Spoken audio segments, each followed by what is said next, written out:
What an eventful day 7 यार. ये FIFA world cup जो है वो कमाल कर रहा है. आई मीन कहाँ से शुरू करूँ और कहाँ से ख़त्म. चलिए जहाँ पे ख़त्म हुआ वहाँ से शुरू करता हूँ.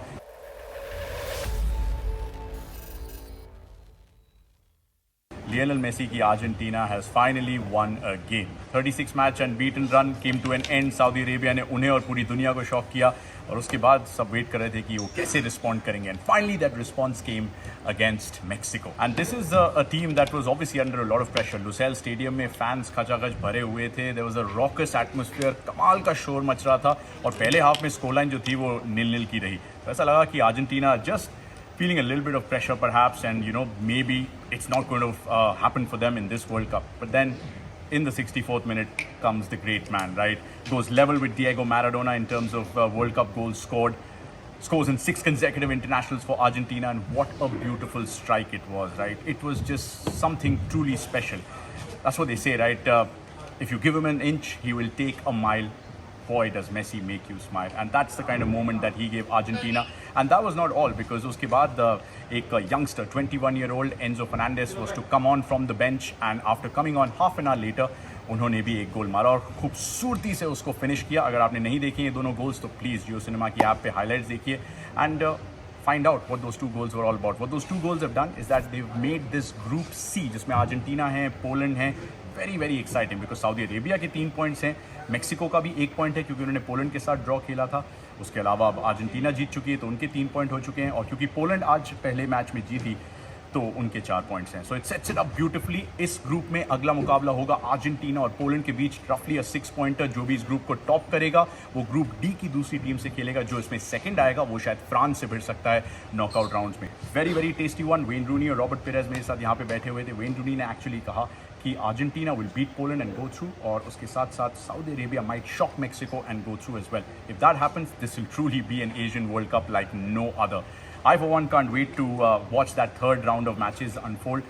But for now, all I've got to say is that this was a truly momentous occasion. And what a day it turned out to be, because Australia picking up their first win since 2010. उसके बाद Poland के Lewandowski ने finally एक world cup गोल मारा. उसके साथ साथ Lionel Messi ने स्कोर किया, मैराडोना का रिकॉर्ड इक्वल किया. तो अर्जेंटीना ने फाइनली एक मैच जीता, और उसके साथ साथ finally and can't forget, right, France making it to the knockout. So special day, और आपके लिए हमेशा की तरह एक स्पेशल वीडियो लेके आए हैं, तो आप ये देखिए, एंजॉय कीजिए और अपने कमेंट्स में हमें बताइए कि आज का सबसे एक्साइटिंग फीचर आपको क्या लगा. मैं जाता हूँ घर और मिलते हैं कल एक नए वीडियो के साथ. A quick recap of day 7. और इस दिन की शुरुआत हुई ऑस्ट्रेलिया और ट्यूनीजिया के गेम से, और लोग देख रहे थे कि ऑस्ट्रेलिया किस तरह से रिस्पॉन्ड करती, क्योंकि उन्हें अपने पहले मैच में फ्रांस से मुंह की खानी पड़ी थी. They lost by a margin of 4-1 and despite taking the lead against the defending champions. So obviously trouble for Socceroos. अब सऊदी अरेबिया, ईरान और जापान AFC के 3 नेशंस ऑलरेडी एक एक मैच जीत चुके थे. Could Australia do it against Tunisia, जिन्होंने Denmark को पकड़ के रखा था पिछले मैच में और स्कोर नहीं करने दिया था, 1 पॉइंट बटोर लिया था. Could Australia get off the mark? सभी के मन में ये सवाल था, और सवाल का जवाब बहुत जल्दी मिल गया when Mitchell Duke converted his header which proved to be the winner. Now just a bit of history here. 2010 के बाद पहली बार ऐसा हुआ है कि ऑस्ट्रेलिया ने वर्ल्ड कप में मैच जीता है. 1978 यानी 1978 के बाद पहली बार ऐसा हुआ है कि ऑस्ट्रेलिया वर्ल्ड कप मैच में क्लीन शीट रखने में सफल रही है. So well done to Australia on their first 3 points of this campaign. Well actually their first 3 points in a dozen years. 1 दर्जन साल बाद वो पहली जीत आई है. लेकिन एक स्पेशल मोमेंट भी उस मैच में आया जब मिचेल ड्यूक अपना गोल सेलिब्रेट करने के लिए कॉर्नर फ्लैग की तरफ गए और उन्होंने एक जे साइन बनाया. मैं तो नहीं बना पा रहा, बट उनका बहुत बढ़िया एक सेलिब्रेशन देखने को मिला. And the best thing was he did that celebration because his son's name is Jackson, and Jackson was sitting right there near the corner flag, and he also responded with a J sign. I mean, it caught the attention of the world over. अगर आपने वो picture नहीं देखी है तो आप जरूर देखिएगा, because that's what this World Cup is all about. It's about emotions, it's about passion. I mean, इस तरह के raw emotions आपको और कहाँ मिलेंगे यार विश्व कप के अलावा. And of course a great story in Australia getting off the mark with a win, and certainly challenging the other 2 teams in their group. Maybe Australia make it to the knockouts.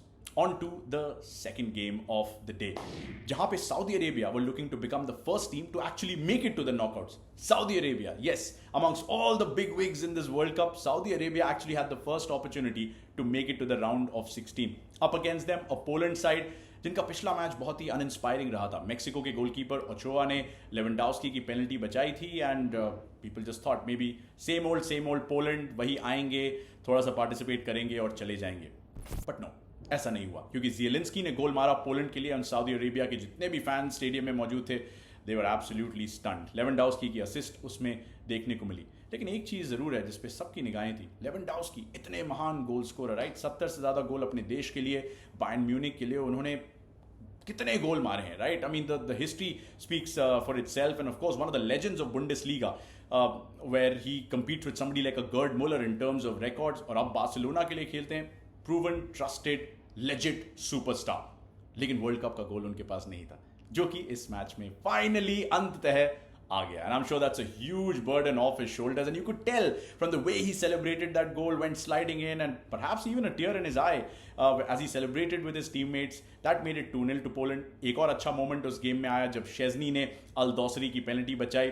वही agony ecstasy वाला moment जहां पे obviously agony for a lot of Saudi Arabian fans जो इस match में आए थे उम्मीद करते हुए कि शायद इतिहास बनाने का वक्त आज आ चुका है। But on the other side, Poland spoiled their party. But शेज़नी ने अल दोसरी की पेनल्टी बचाई। वही अल दोसरी जिन्होंने कुछ दिन पहले ही अर्जेंटीना के खिलाफ सऊदी अरेबिया को जीत दिलाने में मदद की थी। You can go from a hero to a villain. Another beauty of this World Cup, or should we say, another story of a World Cup where things can go from good to bad in next to nothing time, and from bad to excellent in absolutely no time at all. So well done to Poland and well done to Australia in the first two matches. Now we turn our attention to the defending champions, France. France अपना title defend करने की शुरुआत में बहुत अच्छे लगे। Yes, उन्होंने गोल कंसीड किया ऑस्ट्रेलिया के खिलाफ पहले मैच में, लेकिन उसके बाद 1 नहीं, 2 नहीं, 3 नहीं, 4 गोल मारे, जिसमें ओलिविये जिरू के 2 गोल उनको ले गए थियरी ऑनरी के साथ जॉइंट टॉप पे as far as goal scorers for the French national team is concern. Yup, well done to Olivier Giroud. So obviously people are looking at whether the defending champions can make it 2 wins out of 2. Now a little bit of history, a little bit of context here because of the fact that defending champions जो हैं round of 16 में जाने में struggle कर रहे हैं पिछले कुछ editions of the world cup से, राइट। एक कर्स है, एक जिंक्स है, क्योंकि स्पेन 2010 में जीते, 2014 में नॉकआउट्स में नहीं जा पाए, 2014 में जर्मनी जीते, 2018 में नॉकआउट्स में नहीं जा पाए, 2018 में फ्रांस जीते। Can they go to the knockouts this time? Well the answer was very clear. It took some time because they were playing against a Denmark side जिन्होंने उन्हें 2 बार नेशंस लीग के मैचेस में हाल ही में हराया था। So there was a little bit of pressure and this Denmark side is not that easy to break down. Yet on the counter, they've got players who can certainly attack. Eriksen की हमने बात की थी हमारे preview में भी। So people wanted a response, and I thought at halftime it was a very level game. Not too many clear-cut chances. And Wayne Rooney जो हमारे साथ शो पे थे उन्होंने तो कहा कि यार मुझे तो थोड़ा किलियन एम्बापे और the French national team is looking a bit lazy. But Robert Perez was also with us on the show, and he said, I have a feeling that they will be getting a strong team talk and they will respond. And boy, did they respond. Because soon, not 1 but 2 goals from Kylian Mbappe. In between those 2 goals, there was also an equalizer scored by Denmark, but the French finally got past the Danes. उन्होंने वो Danish चुनौती जो है वो पार कर ली, and they became the first team to make it to the knockout. So well done to the French national team, and of course Alain Le Bleu के chants आप देख सकते थे पूरे stands में, सुन सकते थे पूरे stands में, and I mean there were these blue, white and red scarves flying around. It was a beautiful scene. And obviously the French team could celebrate. I was in studio actually joined by DJ Snake, who's a big Robert Perez fan, who's a big French fan. Of course, he's a French music producer and DJ. He joined us and he had his say as well about the French team, and maybe that was a good omen, right? He was performing in India in the Sunburn Festival and of course came to Mumbai, and he said, अगर world cup की coverage चल रही है तो मैं world cup की coverage के साथ जुड़ना चाहूँगा, and he came and he joined us. It was a great moment. We enjoyed ourselves. Big Robert Perez fan, so he enjoyed himself as well. And of course, plenty to celebrate for the France team because they become officially the first team to make it to the next round with 1 game to go. And there's also 1 game to go on day number 7, and that is Argentina and Mexico. उसके बारे में भी आपको थोड़ा सा बताता हूँ। Well, it's a good thing you're here because the curse has finally been broken. We were talking about how the defending champions are never able to go to the round of 16. It's been a while, but the French have done it. You're a good omen already. You should keep coming. No, I'm happy. And it's time for day 8. Can't believe world cup इतनी जल्दी से जा रहा है यार, लेकिन कुछ कमाल के मैचेस देखने को मिले and hopefully that continues today.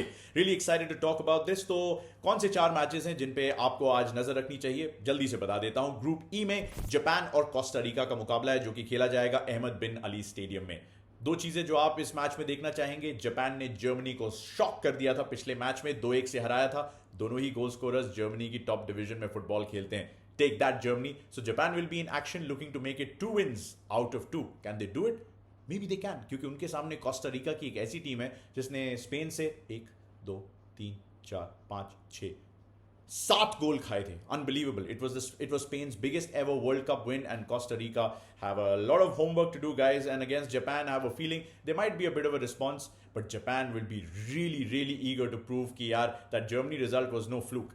We can make it 2 wins out of 2, and if they do that, they can be one of the favorites to go into the round of 16, maybe even qualify by the end of the night. Speaking of match number 2, जिसमें देखेंगे group F की 2 टीमें, Belgium और Morocco. ना Morocco ने अपने पहले match में क्रोएशिया से ड्रॉ खेला था. Croatia last world cup finalist, और बेल्जियम पिछले वर्ल्ड कप में 3rd प्लेस पे रहे थे इंग्लैंड को हराने के बाद उस 3rd प्लेस मैच में. तो बेल्जियम और मोरक्को का ये मुकाबला आप देख सकते हैं अल थुमामा स्टेडियम से. ये 6:30 बजे शुरू होगा. बेल्जियम को बहुत मेहनत मशक्कत करनी पड़ी कनाडा को हराने में. I mean, if you guys haven't seen that Belgium Canada game, highlights देख लीजिए, because it was stunning football. Perhaps for me, one of the games of the tournament, in a tournament जहां पे काफी सारे upsets already हो चुके हैं. तो बेल्जियम वर्सेस मोरक्को के इस मैच में जो 2 चीजें आप देखना चाहेंगे कि Kevin De Bruyne, Aiden hazard जैसे खिलाड़ी क्या उस जीत पे बिल्ड करके अब लगभग एक कदम राउंड ऑफ 16 में बढ़ा सकते हैं. Because it wasn't an easy result for them against Canada. They achieved it. Now Morocco up against them, they should be able to beat them, and Morocco on the other side will be happy कि उन्होंने Croatia को रोक के रखा. Croatia में काफी सारे veteran players मौजूद हैं, लेकिन एक पॉइंट लेने में वो सफल रहे. अगर आज बेल्जियम को सरप्राइज कर देते हैं, you never know, it could throw this group F wide open just the way group B में हमें देखने को मिला है. स्पीकिंग ऑफ ग्रुप एफ, जो तीसरा मैच आने वाला है जो कि 9:30 बजे आएगा, वो होगा खलीफा इंटरनेशनल स्टेडियम में, और वो होगा क्रोएशिया और कनाडा के बीच. I am really excited about this game in particular, even before I talk about the big game of the night. इसलिए बिकॉज क्रोएशिया लास्ट टाइम के फाइनलिस्ट हैं, यस, लेकिन तब से लेके अब तक I think they've gone off steam a little bit, और ये थोड़ा सा देखने को मिला, वो रस्टीनेस देखने को मिली मोरक्को के खिलाफ हुए उनके मैच में जहां पे 0-0 का ड्रॉ खेला गया. What response can they produce, right? उनके पास एक ऐसे मैनेजर हैं ज़्लाटको डालिच के रूप में जो अब उनके साथ काफी समय से रहे हैं. पिछले वर्ल्ड कप में उन्हें फाइनल तक लेके गए थे. लूका मॉड्रिच अभी भी हैं, इवान पेरिसिच जैसे खिलाड़ी हैं, ब्रोजोविच हैं. There's a lot of talent on that pitch. थोड़े से उम्र दराज खिलाड़ी हैं. They aged a little bit. Do they still have it in them for that one last push? Great opportunity, but it will not be easy against the Canadian side. अब आप लोग सोच रहे होंगे कैनेडा सॉकर, आइस हॉकी खेलते हैं यार वो लोग, थोड़ा बहुत फुटबॉल खेल लेते हैं, but at this level well you'll be surprise. अगर आप उनका क्वालिफाइंग रन देखेंगे, इसमें they had to play almost 20 games to get to this stage. बहुत मेहनत की है, बहुत मशक्कत की है उन्होंने, और बेल्जियम के खिलाफ उन्होंने दिखाया कि अगर थोड़ी सी लक उनके साथ होती, शायद वो पेनल्टी अंदर चली जाती. Canada could have been laughing right now. But anyway, they have another chance today against Croatia in this game at the Khalifa International Stadium. So Japan, Costa Rica, Belgium, Morocco, and Croatia versus Canada are the 3 games. Let's turn our attention now to Spain and Germany. Wow, what a contest. अब थोड़ा सा context दे देता हूं उसमें. 1994 में ये दोनों टीमें जब आमने सामने आई थी, तो लुइस एनरिके नाम के खिलाड़ी स्पेन की मिडफील्ड के जनरल बने हुए थे. वो उस समय स्पेन की मिडफील्ड में खेलते थे. अब कौन है? अब वो स्पेन के कोच हो चुके हैं. And a lot of people are saying very nice things about Luis Enrique, because उन्होंने 2 चीजें बहुत अच्छी की हैं. एक, इस स्पेनिश स्क्वाड में काफी यंग प्लेयर्स मौजूद हैं, जैसे कि गावी हैं, जैसे कि पेड्री हैं, जैसे कि अलेहांद्रो बाल्डे हैं, जैसे कि निको विलियम्स हैं. I mean, Pedri has just turn 20, Nico Williams 20 साल के हैं, अलेहांद्रो बाल्डे जो हैं वो 19 साल के हैं, गावी सिर्फ 18 साल के हैं, became the youngest goal scorer in a World Cup after Pele. Yes, but on the other side, he has experience like Cesar Azpilicueta. He's got Jordi Alba. He's got Sergio Busquets.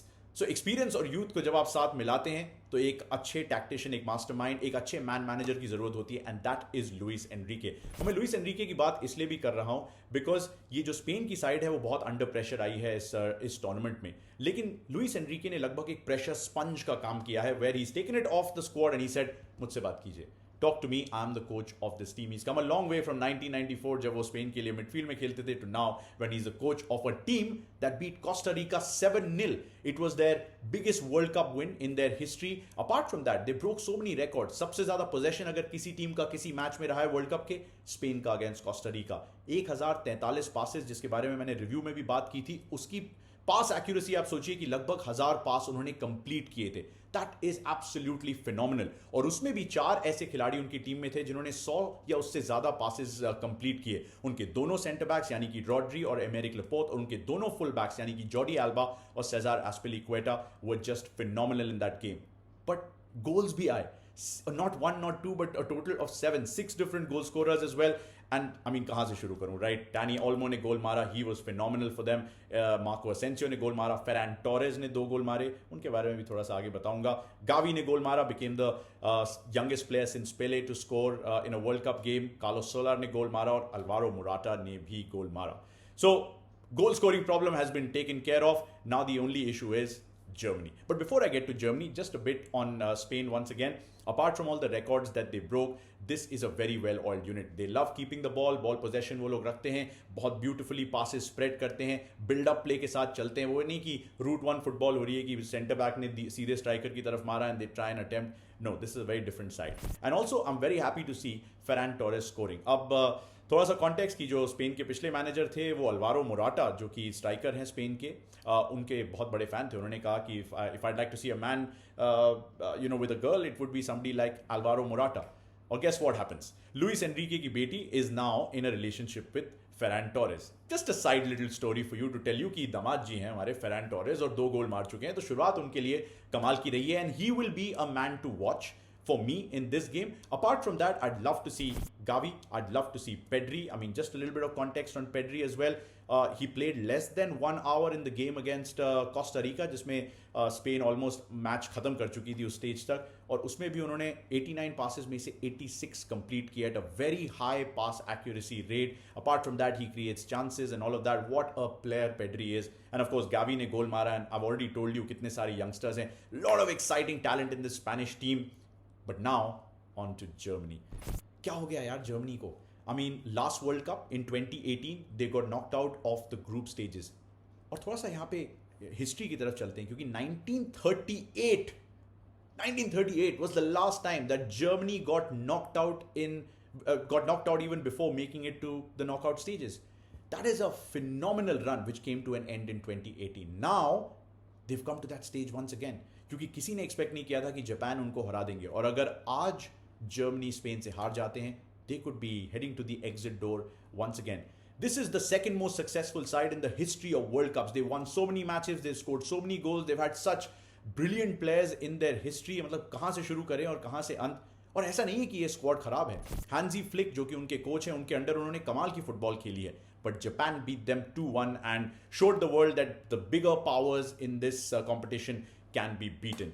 Now everybody is waiting for a response from Germany. वो कैसे respond करेंगे, right? I mean 4 time world champions है ये team. ऐसी कोई इतनी जल्दी कोई पैनिक होना नहीं चाहिए. यही हैंजी फ्लिक ने कहने की कोशिश की कि we'd like to focus on the job at hand, we'd like to forget what's happened. Ilkay Gundogan, जिन्होंने पेनल्टी स्कोर की थी पिछले मैच में, उन्होंने कहा कि मुझे ऐसा लगा कि कुछ प्लेयर्स बॉल रिसीव करना चाह नहीं रहे थे, which is a big statement to make for a German side that loves playing with the ball. There is no doubt about the quality in this side. Kai Havertz उनके striker के role में खेलते हैं. उनका एक गोल disallow हुआ था. Maybe the story could have been different if he had scored. Leroy Sané is a bit of a concern. उनको नी इंजरी आई है. कमाल के टैलेंट हैं, लेकिन क्या इस मैच में वो स्टार्ट करने के लिए अवेलेबल होंगे या नहीं.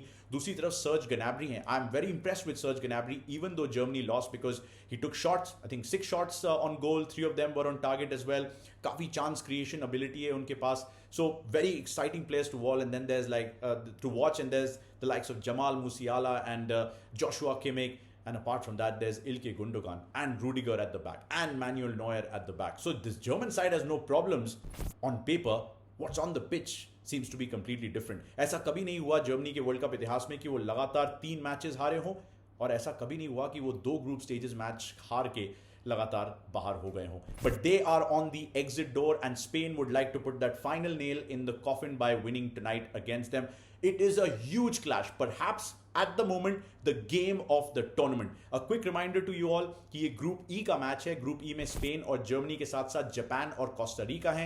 स्पेन टॉप पे हैं क्योंकि उन्होंने 7 गोल मारे थे गोल डिफरेंस के दम पे. जापान जो है वो सेकंड पोजीशन में है क्योंकि उन्होंने जर्मनी को हराया. Costa Rica of course bottom है, and Germany are in 3rd place and are looking for a response. The winner of Group E will play the 2nd place team in Group F. और Group F में कौन है? Belgium है, Morocco है, और उसके साथ साथ क्रोएशिया है और कनाडा है. I mean, you don't want to finish second. If you finish first, also it may not be a great result. So that is why it's the World Cup, right? It is the clash of some of the biggest superpowers going around the world. So I'm really excited about this. Let me know in the comments below who you think is going to come out on top. क्या Spain जीतेगी, क्या Germany जीतेगी? मैंने आपको कुछ players के नाम बताए हैं, उनकी थोड़ी सी हिस्ट्री दी है, उनकी थोड़ी सी प्लेइंग एबिलिटी के बारे में बताया. Which player are you looking out for the most? Scoreline prediction दे दीजिए. चलिए, मैं यूजुअली नहीं देता पर अपनी भी दे देता हूं. I'm expecting a high scoring draw in this, perhaps a 2-2. And maybe, just maybe, Germany will show why they are 4-time champions in the world.